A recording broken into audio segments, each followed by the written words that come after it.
আমরা যে অবস্থার মধ্যে গতকালকে এবং আজকে বিভিন্ন মিডিয়া বিভিন্ন মাধ্যমে যে বিষয়গুলো জানতে পেরেছি, 2009 সালে এই ঘটনায় যেভাবে ষড়যন্ত্রকারীরা মূল কুশীলব যারা ছিলেন, যারা মূল ষড়যন্ত্রকারী ছিলেন, ঘটনা ঘটিয়েছেন এবং ঘটনা যারা ঘটিয়েছে, যাদেরকে দিয়ে ঘটিয়েছেন, ঘটনার পরপরই তাদেরকে বের হয়ে যাওয়ার নিরাপদ প্রস্থানের এক্সিট রুট করে দিয়েছিলেন, তাদেরকে আবারও ঢেকে দেওয়ার জন্য, সরিয়ে দেওয়ার জন্য আমরা নতুন একটি ষড়যন্ত্র লক্ষ্য করছি।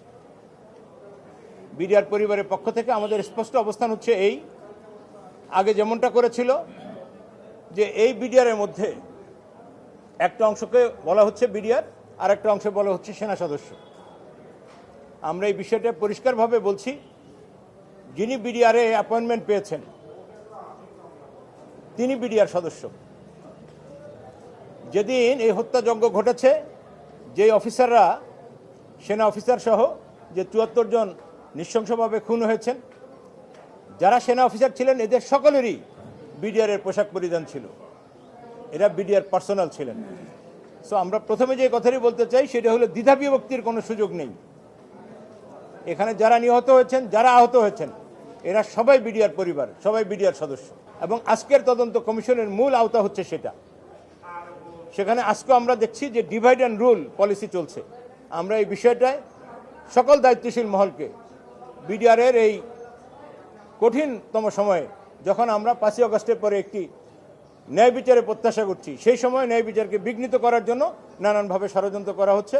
বিডিআর পরিবারের পক্ষ থেকে সকল দায়িত্বশীল গণপ্রজাতন্ত্রী বাংলাদেশ সরকারের যে যেখানে আছেন, বিডিআরের ব্যাপারে যদি কথা বলবেন দায়িত্ব নিয়ে সহমর্মিতার সাথে সত্য বলবেন, এটা আমরা আশা করি। আজকে আবার তদন্ত কমিশন হচ্ছে এবং আমরা আশা করছি যে তদন্ত কমিশনের মাধ্যমে যারা প্রকৃত অর্থে অপরাধী তারা যেমন বিচারের আওতায় চলে আসবেন।